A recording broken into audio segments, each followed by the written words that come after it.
Hey everyone, I'm a bit late today. Sorry. I have no idea what happened. I couldn't get FaceTime Live working.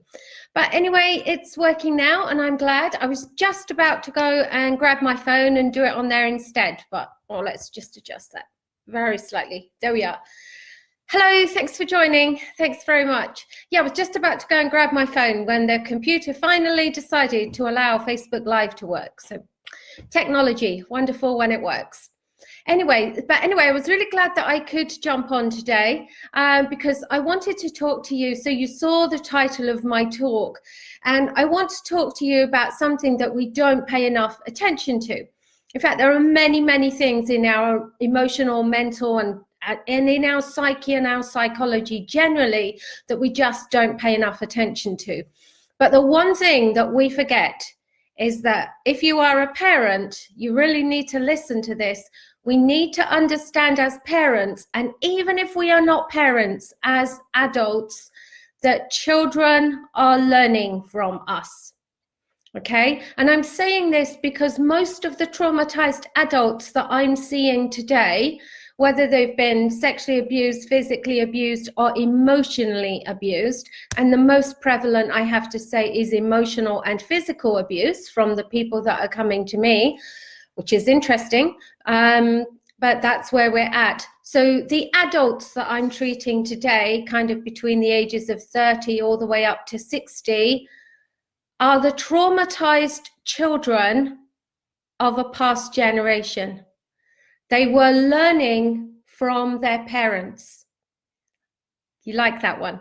Not only were they learning how to be parents and how to be adults themselves, and luckily we have so many more tools now and so much access that many, many people are realizing this is not such a good way to be. How do I change myself?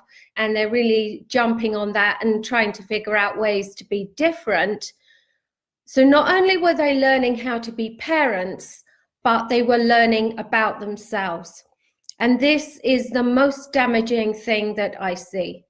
What I see is adults who, as children, learned from their parents that they had no value, that they had no worth, that their parents didn't have time for them. And when I ask clients to describe under hypnosis, so we get the right words from the subconscious, it's very, very clear. And the words that come up all the time are, I'm not good enough, I'm worthless, no one cares, there's no one there, I have no value, I have no purpose. Yep, someone's just written that. That's fantastic.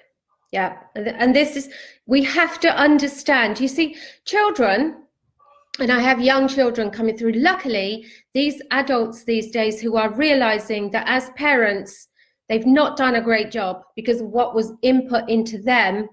And as parents, they are coming to me and saying, can you help me repair the damage that I've done? So they're very conscious, they're very switched on, the ones that come to me. Those kids are the lucky ones. What about all the kids that don't?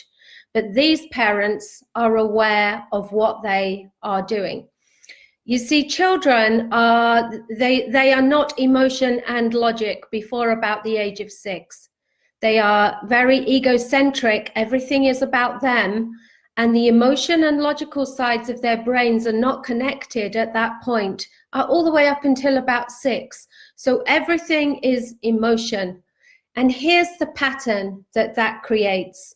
A small child does not have an adult's logic to look at a situation when mum is busy or frustrated or angry and say, oh, no wonder my mum got angry about that. She's been on her feet 12 hours a day and now my dad's come in and he's in a bad mood and what can I do to help? A 4-year-old doesn't think like that. A 4-year-old gets terrified, gets confused, just gets frightened, gets very hurt and thinks it's their fault. This is the underlying pattern. This is what comes up all the time. So in a scene, we might have a client and they're going through and they're describing, and then when I get them to say the words, what they'll say is, I'm 4 years old, my mum's just told me to go away, and I'm really scared. And I'm scared because it means she doesn't love me. It means she hasn't got time for me. This is a child's perception. Do you see what happens here? As adults, we're frazzled, we're busy, we say a comment, we're human. We're human, and we do not realize what we are imparting to our children. Okay, and I mean, and also our children's behavior, they are learning from you. So they are learning their value and their worth. So it's very, very important that you instill in them a sense of their value and worth. The one thing I can guarantee to you, unless you really, really work hard and think about how a child will be thinking about it, if you split up, your young children will think it's their fault. I was working with a client just this morning, and he had all these feelings. He had a fear of abandonment that came through everything he was saying, but his lack of self-worth, very successful, extremely pleasant young man, but just had this whole sense that he wasn't worthy. And it went back to exactly the same thing. You know, I've got this feeling of that I'm not worth anything because my dad left. And I think my dad left because, and here's what children say. They don't say, my dad left my mum. They don't see it that way. They don't even say, my dad left us. What they say is, my dad left me. And when they are in the focus of their 8-year-old self, and I say to them, why do you think your dad left you? Because as on the outside, I know that that's not true. I know that that's not why their dad left. I, as the adult on the outside, I know the whole scenario, but they are in their 8-year-old self at that time. Why do you think your dad left you? Because I'm not good enough. Why do you think that? Why do you say that? Because if I was better, he would have stayed. This is without a doubt, without any, there's just no variation on this. This is where it goes. The words might be different, but the feeling is to children all the way up to about 12 that this absolutely must be their fault. And if they could have been better, if they were better people, see what they then get is, well, that makes me a bad person. I must be a bad person for my dad to have left. Otherwise, my dad would stay. Do you see where I'm going with this? Do you see how the child's perception? So what we do then with that, because I show them then that this is their 8-year-old self, and that's not them anymore. And then we can bring in the adult reasoning. And this is where we do the rewiring and the repatterning. And someone will literally come out of that session knowing that it wasn't about them, having totally changed all their thoughts and feelings about their own sense of self-worth. So that is how we make our children feel. But what about what we model to them? How many of us are aware all of the time that our children are watching our every move? Children respect the adults in their lives, and especially their parents.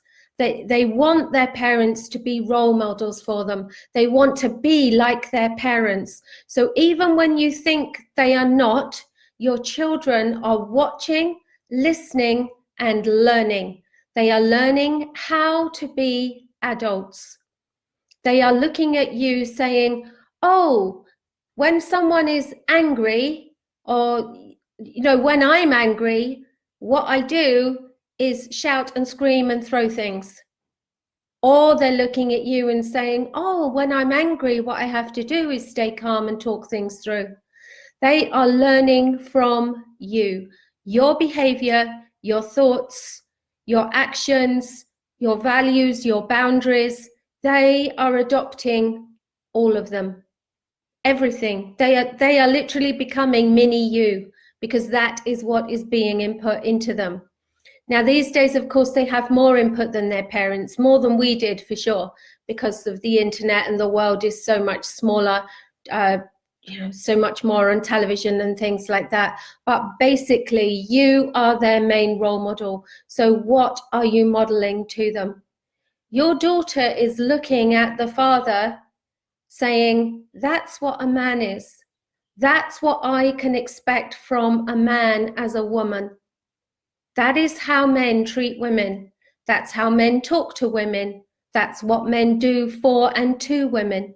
And then they're looking at their mother and saying, oh, that's how a woman behaves. So when I'm a woman, I should expect that. And your son is also looking at both parents, saying, oh, that's what I need to do to be a man. That's what it means to be a man. That's how I need to treat my wife.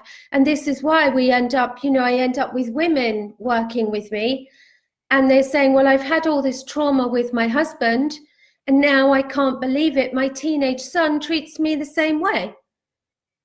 Well, why can't you believe it? It was your husband that taught him to treat you the same way, and you allowed it. Now, she probably didn't have much choice, in fairness, but let's have a look at this. If one of your children is behaving in a way that you don't like, where has it come from?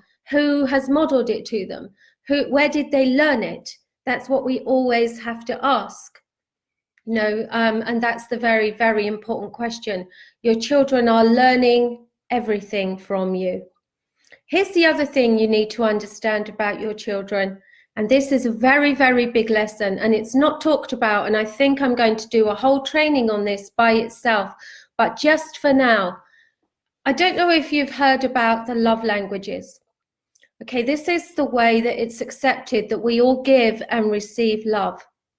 And we all have ways in which we feel valued. And for some of us, it's important that people spend quality time with us. There's quality time, acts of service, there's buying someone actual gifts, there's words of affirmation, and one more. This isn't my stuff, so I've forgotten the fifth one. I'll probably remember it. But anyway, so there are different ways of showing love. Now, for me to feel loved, quality time and acts of service. Like, I don't worry about presents. I don't need you to say things to me. In fact, I find it a bit annoying, because to me, actions speak louder than words.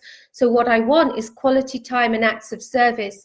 If you do things for me, I feel really loved and nurtured and cherished.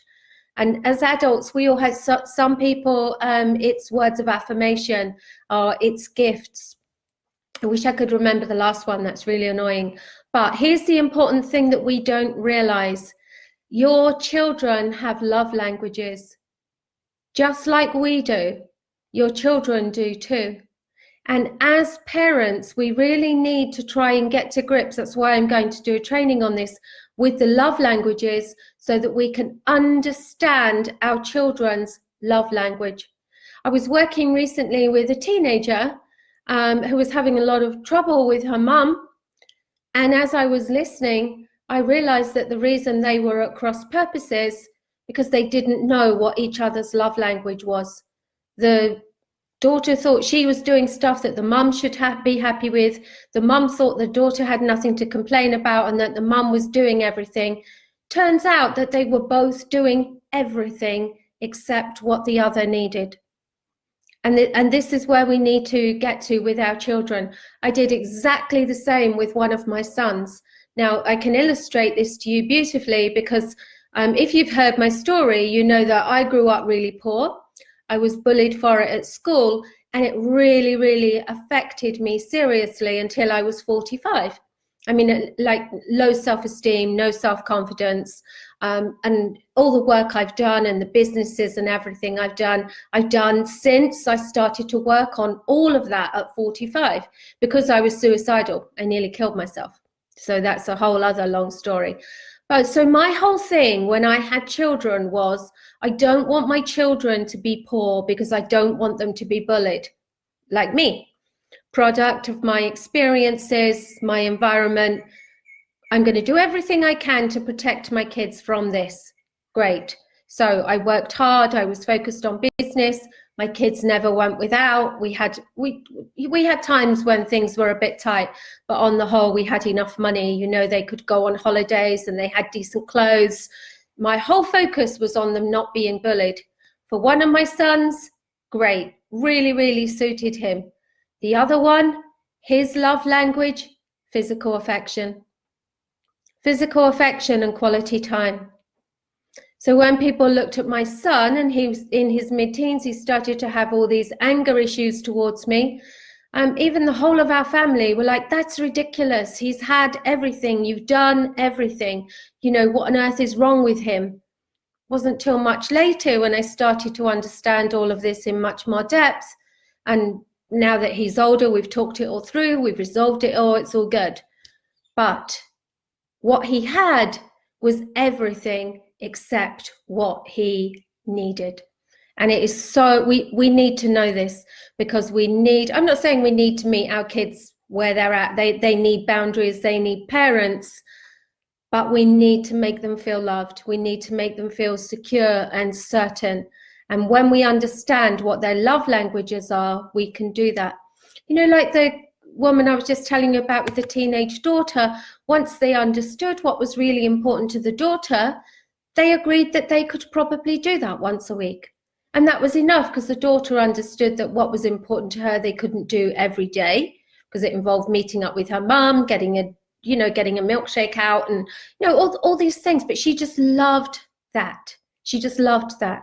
And once they agreed that they would do it weekly, it was all resolved. So this is what we need to understand about our children. We need to give them our time. We need to try and think about how they might be thinking and feeling about our actions towards them, because they don't process things in the logical adult way that we do. And we also have to be aware that they are observing. They are learning from us everything about being an adult. They are learning their value. They're getting their self-esteem, their self-confidence. You know, it's like I said yesterday, I did the training yesterday about the difference between, why other people's negative opinions don't matter. And it was all about whether we're giving positive feedback from a place of love and wanting to help someone grow, or whether we're just throwing out negative criticism. So what are you doing with your kids? Are you giving them positive feedback in a way that helps and supports them and encourages them to do their best and be the best version of them? Or are you just throwing out negative comments for the sake of it, demeaning what they're doing, making them feel small because they're just kids and they're irrelevant? Things to think about. Let's hope that this generation, I can't see it actually, looking at all the trauma that comes my way, but wouldn't it be nice to think that we've got enough people out there with all of the tools and resources and things that are available to us, that as adults we can just wake up, see what we're doing, and break these patterns for the next generation. This is why I love the adults that come to me, because what we focus on is breaking these toxic cycles and patterns for the next generation, being different kinds of parents to the parents that we had, who didn't know very much, to be honest. But now we have no excuses. Everything's there for us. And we have plenty of people to learn from, plenty of places to look up and discover the things that we don't need, all the help and support that our parents didn't have and that our kids need in this day and age from us. So let's be role models that they can look up to, people that they are proud of, so that they become people that we can be proud of.